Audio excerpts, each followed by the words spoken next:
Hello everyone, my name is Kristen Cross. I am one of the Georgia Middle School PE Virtual Specialists, and I am also a middle school physical education and health teacher. Today I will be sharing some ideas that you can use for floor hockey review stations. This is a list of the hockey review stations that I am going to cover in this presentation. The dribbling station, bowling station, pin knockdown, through the hurdles, a partner pass, a long shot, a 4 versus 4 end ball, a grid game, cone hockey, and pass, shoot, score. This first station is called the dribbling station. You would have students line up behind a row of spaced out cones. You would have the first person dribble a ball or a puck, depending on your floor surface, in and out of the cones and shoot towards a stand-up mat for a goal. Once they make their shot, they're going to retrieve their ball or puck and dribble it straight back to their group and give the stick and the puck to the next person in line. This next activity is called the bowling station. You would set up about 5 or 6 pins depending on your equipment that you have, and you would have students dribble to a poly spot about 10 feet from the bowling pins, and they will shoot a beanbag towards the pins with a hockey stick. Each student will get to take 2 turns, like in bowling, unless they get a strike on the first time. And then once they are completed, they will go down and reset the pin and give the stick and beanbag to the next student in line.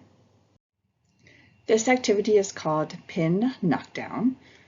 You would have a student stand on a poly spot about 10 feet away from a single bowling pin or a cone, and they are trying to knock it over by shooting a puck or a ball with the hockey stick. They get to take 1 shot per round and then return the stick and puck to the next person in line. If they knock over the bowling pin, then they would go down and reset it before handing over the equipment to the next person. If you would like to incorporate another skill of dribbling, you can add the cones in front and have them dribble in and out of the cones before taking their shot. This activity is called through the hurdles. You would have a student stand on a poly spot about 15 feet away from a stand-up mat, or sometimes I use one of the pop-up goals like I would for soccer.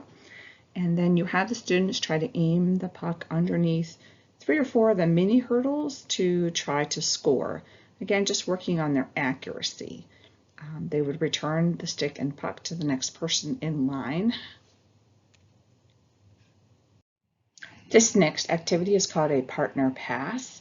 You would have students standing on poly spots in a zigzag formation with a hockey stick, and the student furthest away from the goal passes the wiffle ball to the next person in line and kind of goes down the zigzag line. The last person shoots the wiffle ball towards the stand-up mat or a pop-up goal, whatever you want to use, to score the goal. The shooter then moves to the starting position and everyone else moves down 1 poly spot. This activity is called a long shot. You will have students standing on a poly spot about 20 to 30 feet from the stand-up mat, and they are trying to score a goal using a beanbag and a hockey stick. After shooting, the player retrieves the beanbag and returns the stick and beanbag to the next person in line. Very quick, easy assessment and drill. This activity is called 4v4 end zone ball.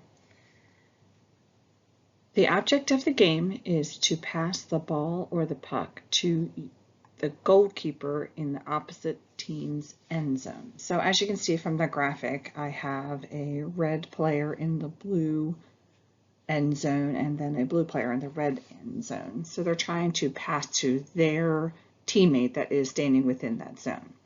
So 3 to 4 people are in the middle playing, and then you have the 1 goalkeeper in the end zone. And the students in the center cannot move with the ball or the puck. It must be passed to their teammates. So it's kind of similar to the rules of Ultimate where they can't move, and they can only have one defender on the offensive player. You can add a pass minimum to keep the students from just shooting the ball down the court. So typically we would do you have to make 2 passes before you can pass in the end zone kind of thing, because a lot of times the students would just pass from end zone to end zone when they're playing. So a quick little modified game using only about four players per team, and a great way to, again, assess skills if necessary, or just a review activity before applying different types of modified games. This activity is called the grid game. You would have a group of 4 with 3 on the outside and 1 in the middle. And as you can see from the diagram, you have 4 different cones to make your grid. The person with the ball is allowed to pass to either of the people next to them at the cone. And then once the pass is made, one of the other 2 players must move to an open spot. If the ball or puck is intercepted at any time by the defensive player, they then become an offensive player on the outside, and then you rotate positions. After a certain time, teachers can go ahead and rotate positions. You could also take players from one grid to another just to keep it interesting with their competition. This activity is called cone hockey. You would have students get into pairs, and each pair has a cone about 40 feet apart from each other. The object of the game is to touch the other person's cone with the ball. Each player starts at their cone, and the offensive player begins dribbling towards their partner's cone. The defensive player tries to steal the ball at any time, and if they are successful, then they become the offensive player. So it is a 1v1 situation. I would say if this is going to be used as a station, I would probably set this up across the gym with just a small group of 4, maybe a little more difficult with a large group of students in a larger space. So again, adapt it as necessary for your needs. This activity is called pass, shoot, score. I would say 2v2 probably would be best for the station. You would have goals set up about 20 to 30 feet apart and a center line marked on the floor between the 2. You could use, again, pop-up goals or stand-up mats, whatever you would like to use. The object is to shoot across the center line and hit the other team's barrier, which could be a folded mat. The teams must pass the ball or puck between them, each one touching it prior to shooting. So just a couple passes before the shot. The opposing team then tries to keep the ball from their barrier by being hit by the puck or the ball. And so the points are scored if the puck hits the barrier.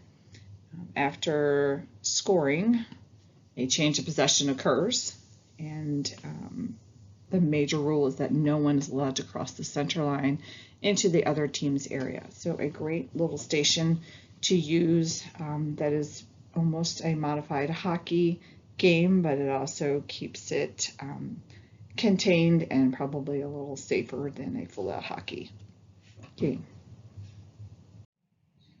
On this slide, I have included just a passing assessment rubric that I use.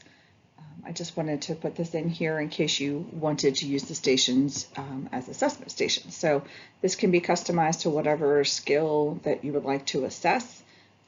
This one is for passing, obviously, and these are the cues that I use when I cover the skill throughout the unit. And again, you can use this during gameplay, or you can use it during the review stations that I have covered in the previous slides.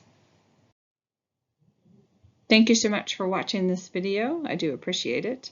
I hope you found this information helpful and applicable to your classroom. I have provided my contact information if you have any questions